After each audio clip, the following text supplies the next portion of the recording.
Hello, welcome to my channel where I'll be doing read alongs for my favorite Nigerian books.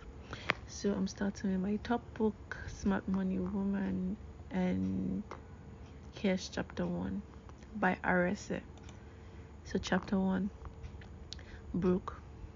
I can't believe this is happening to me. Zuri panicked as she shook her head and stared at her account balance. It was the middle of the month and she had little over 80,000 naira left in her bank. To be fair, this would seem like a lot to some, but her expenses told a different story. This balance would barely make a dent in the bills she had piled up. She wasn't expecting any new funds till the end of the month. Even then, she wouldn't be able to cover the bills that had just arrived. She stared hopelessly at the papers in front of her.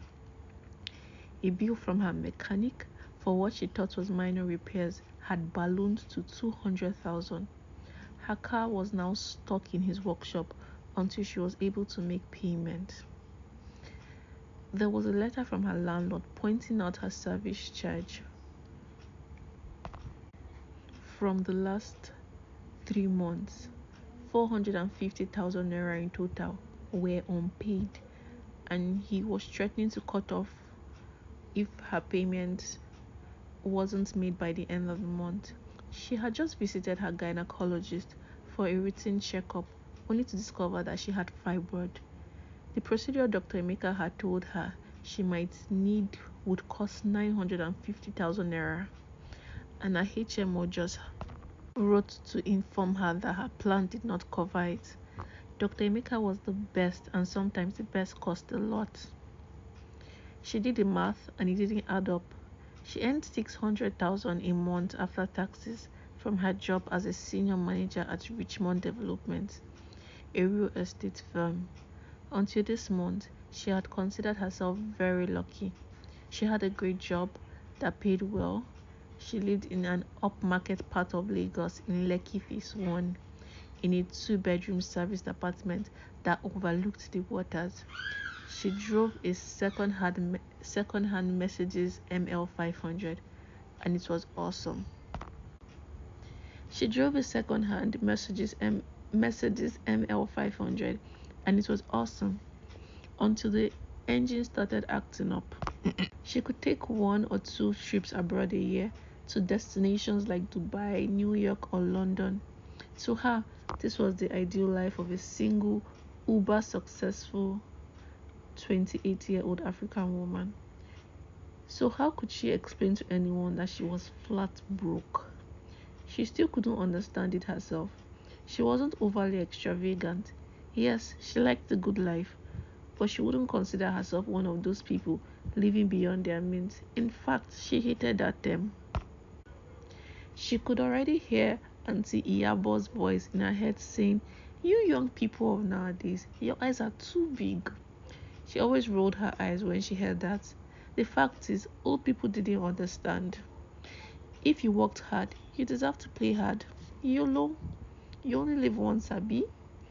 As long as you were smart enough to earn a living and keep making more money, being poor was not your portion, in Jesus' name. Except now, Zuri could see that some savings would have come in handy to take care of the financial black hole laid out in front of her. She worked hard so she could one day enjoy the lifestyle she had always desired. Living comfortably in the best part of the town, never having to worry about bills, a designer wardrobe that would rival fashion icon Tokema Kinwa, shopping trips to Paris, and month-long summers in the south of France. To her, this was the ideal life. It wasn't like she expected to own a home or anything at this point in her life. That was the responsibility of her future husband. Still, she had no land, no stock portfolio, or anything else that had real value to speak of. There were no assets she could sell to keep her head above water. What about my bags? Zuri thought. She knew that there were some excellent pieces in there, which she had collected over time.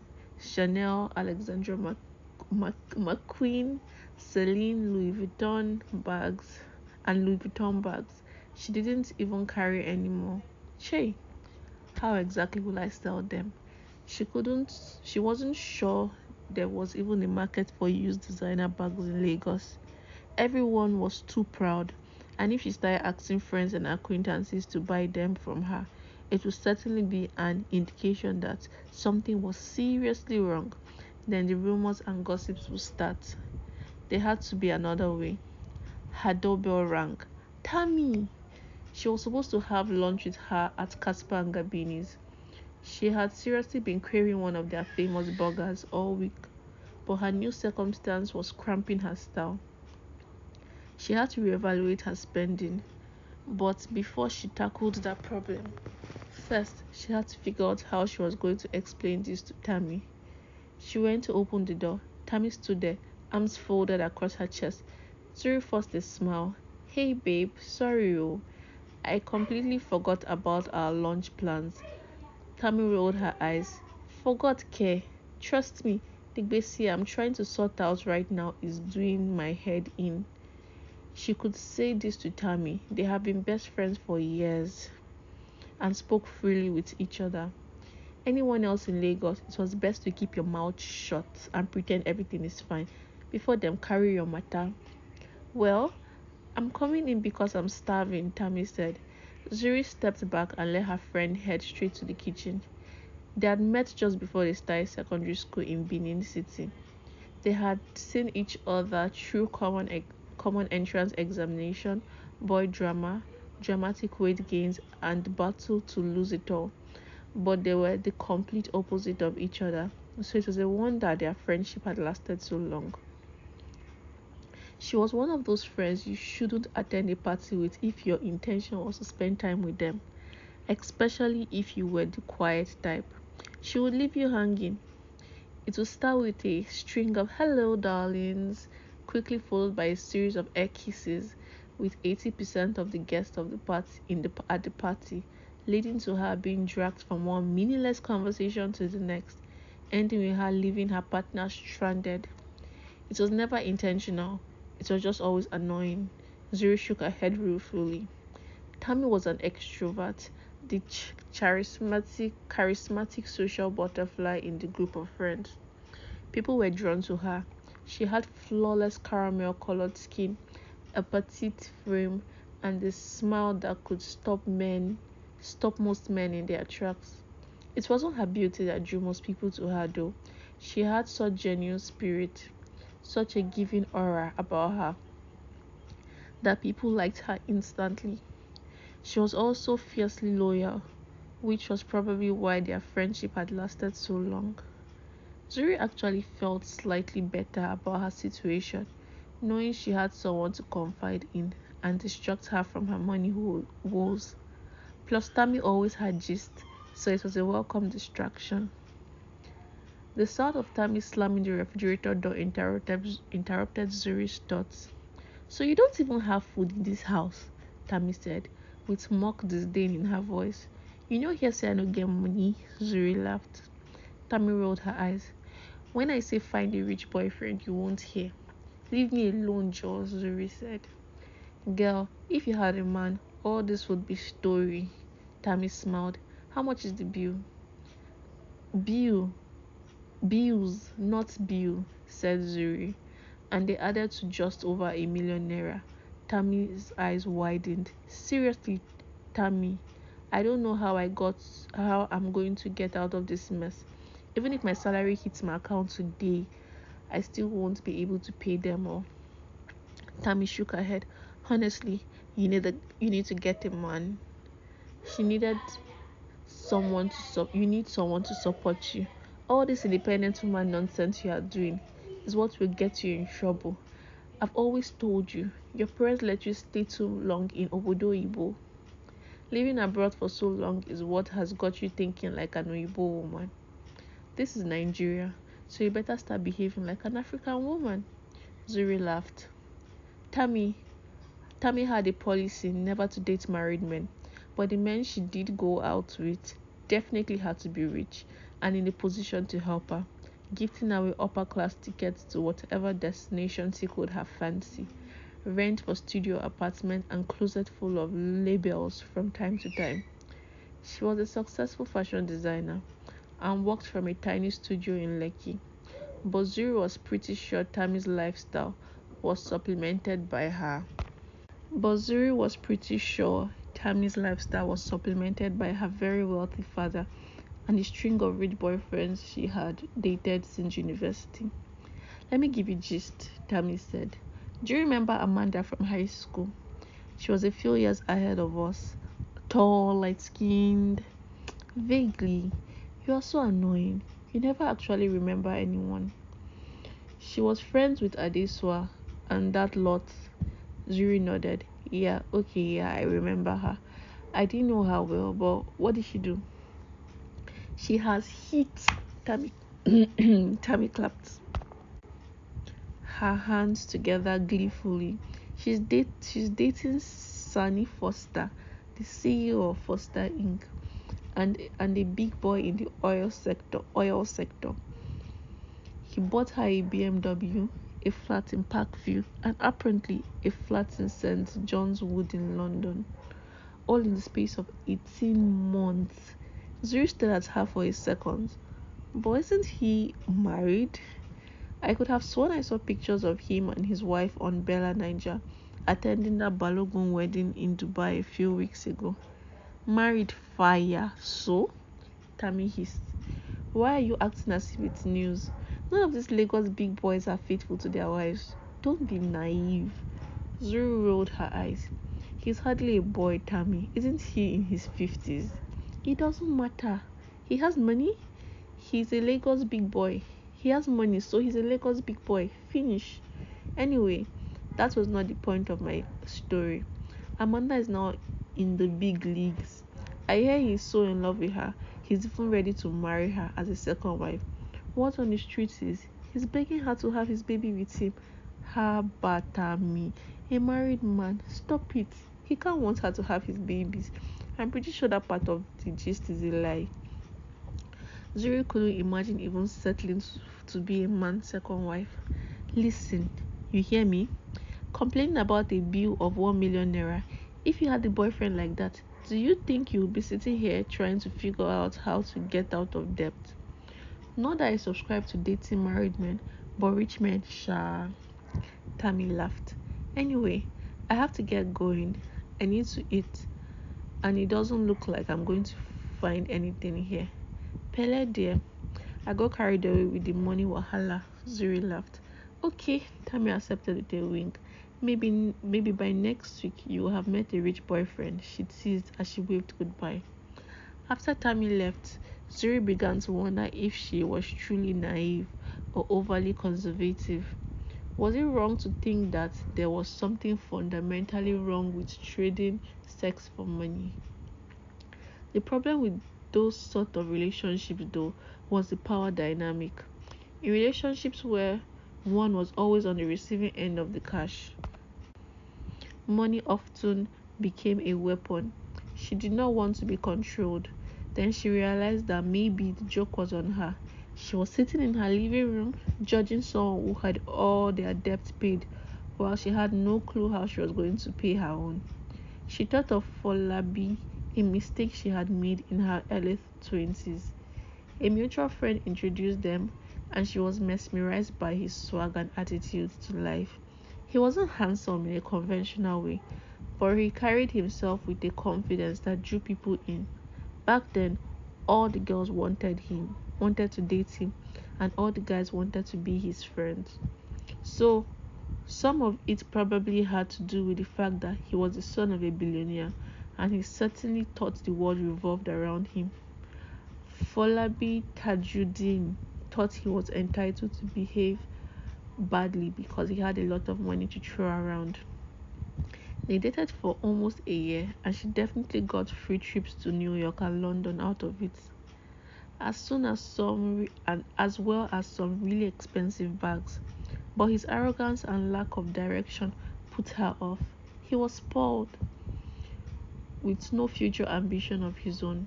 As far as Folabi was concerned, his parents' money meant he didn't actually have to work for a living. Eventually, Zuri realized despite all the luxuries his money could afford her, she couldn't respect a man who had no ambition of his own and expected to sponge off his parents for his entire life. His behavior was appalling, and and in the end it was an incident that occurred outside Club 57 that became the straw that broke the camel's back. Zuri found it extremely irritating that he had to shout, "Do you know who my father is?"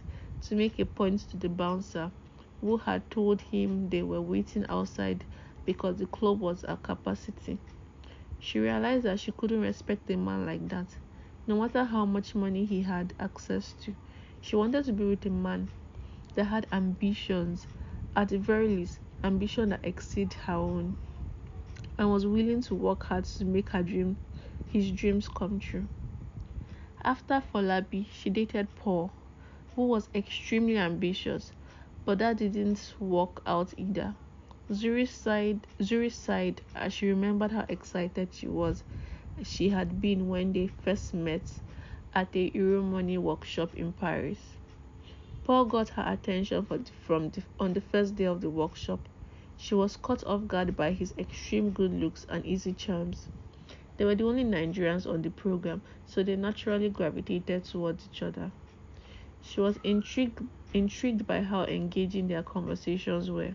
He was smart, funny, and devastatingly handsome, and it was love wanting until their relationship began to unravel a few months later. Paul was a hustler, and she loved that about him. He was a true example of a Nigerian dream. He lost his dad at a very young age, and things were very tough for him and his 6 siblings growing up in Ebonyi. But he clawed his way out of poverty by studying hard and leveraging on every opportunity that came his way. He studied engineering at University of Awka in Anambra State, and then landed a scholarship to pursue a master's degree at the University of Texas. He had risen to be vice president of CIS, a reputable private equity firm in Lagos, and was doing quite well for himself, but he seemed to have a chip on his shoulders. It wasn't obvious at first because he seemed so comfortable in who he was. However, months later, it became obvious that in his bid to adopt a certain Lagos big boy persona, he lied about everything. Big things, small things, it didn't matter. It didn't take Zuri long to realize that you couldn't build a solid relationship with someone you couldn't trust at all. They could be having drinks with a group of friends, and she would overhear him telling someone he was going to South Africa at the weekend because he had a big meeting with some tech boys, when she knew for a fact that he was going to Ebonyi to visit his family. At first, she found it hilarious, but as the incident increased, she got irritated by the fact that he wasn't comfortable in who he was.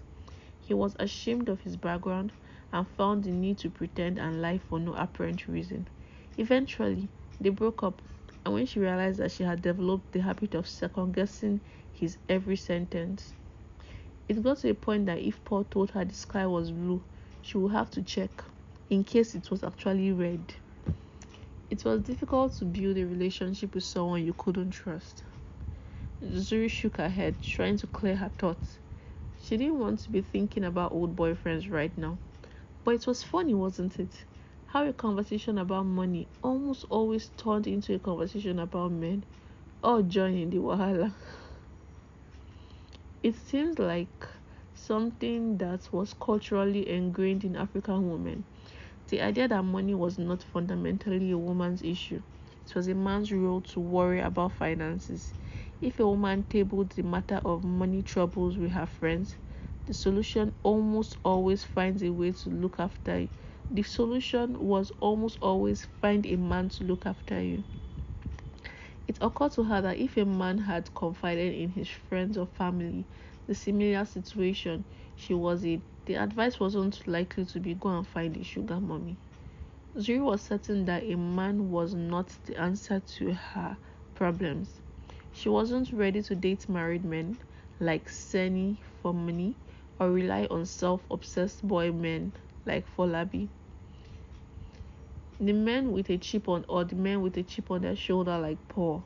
None of those scenarios fit the fairy tale ending she had always dreamed of. She would figure a way out of this situation herself. The man she was meant to be with would show up when God said it was time. She was smart, educated, and her future was bright. I got this, she said, trying to psych herself up. She just needed to figure a way out of being broke. Simple math. Either make more money or cut back on spending. She needed to raise money to get out of this financial mess. The question was, how? So after every chapter, there's always a smart money lesson. So here's a smart money lesson for chapter 1. Smart money lesson. What broke really means. In sub-Saharan Africa, less than 1% are born into wealth, and under 10% are born into the middle class. In general, we are taught in our formal framework how to keep money or grow it. Basic personal finance skills are difficult to learn. As a result, even when a young adult starts earning more than they need to survive, they end up living from paycheck to paycheck because they think about their incomes largely in terms of spending and haven't learned how to save or build assets in proportion to what they earn. Broke means if you lost your primary source of income today, you wouldn't be able to maintain the lifestyle you have become accustomed to because you have no assets to rely on. Like Zuri, many people have built expensive lives they can't sustain because they continuously spend everything they earn, and as such have a revolving door for their money. We must dismiss this idea that we will always make more money. We have a finite amount of productive years to work. Many people will never be as agile, both mentally and physically, as they are now. What happens in 30 years when you can no longer work as hard and have no cushion to fall back on? Poverty and dependence on others is inevitable. In order to build wealth, this mentality has to change. Developing a wealthy mindset requires the understanding of the concept that the way you spend, invest, and manage 10 naira is where you spend, invest, and manage 10 million. What it really means to be wealthy. As a society, we tend to measure financial success based on spending patterns, but our metrics are faulty. For example, Zuri lives in one of the best parts of Lagos, has a decent job, and lives a lifestyle that many dream of. Zuri is one of the hundreds of thousands moving up the income earning scale, able to afford material things that were once out of their parents' reach. To a bystander, she has an enviable life, and there's an automatic assumption that she is wealthy. However, building wealth is more about how much you keep. Broke people and rich people approach this same amount of money differently, and here's why. Broke people think it is about how much you earn, but rich people know it's about how much of your income you are able to keep and convert into assets that can provide you with an income in the future. The fundamental difference is that wealthy people understand the relationship between how we earn and how we spend, and they know where the balance is. Active income is the income you get from services rendered. It is usually your income from your job or business. For example, if you work at the bank and you make 300,000 a month as your salary, that's your active income. Or if you run a catering business and you make 300,000 in profit every month, that's your active income. Passive income is in simple terms is money that you make while you are sleeping. It is the income you get regularly from investments you've already made. Good examples are dividends from a stock portfolio or rental income from a property you own. What is financial freedom? When passive income exceeds your expenses. Ideally, the goal is to get to a point where the assets you have accumulated can pay you enough of an income to pay for your lifestyle. For example, rental income from a property you own can buy you a car or a holiday to the south of France, or the dividend check from your stock portfolio can buy you a Chanel bag. Exercise. Every chapter comes with exercise to do. So here, exercise for chapter 1, net worth. Calculate your net worth. Your net worth is your assets minus your liabilities, and it gives you a snapshot of where you stand financially. Make a list of everything you own of value: stocks, properties, land, fixed deposits, cash, gold. 2. Make a list of everything you own: mortgage, car loan, everything you owe: mortgage, car loan, general gbese. 3.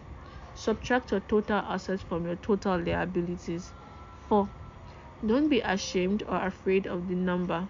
Calculating your net worth now will let you know your starting point. 5. The figure is not as important as a trend in net worth. As long as you make a commitment to keep growing it, you'll be fine. So this is the end of chapter 1, titled Broke. Please like and subscribe to my channel.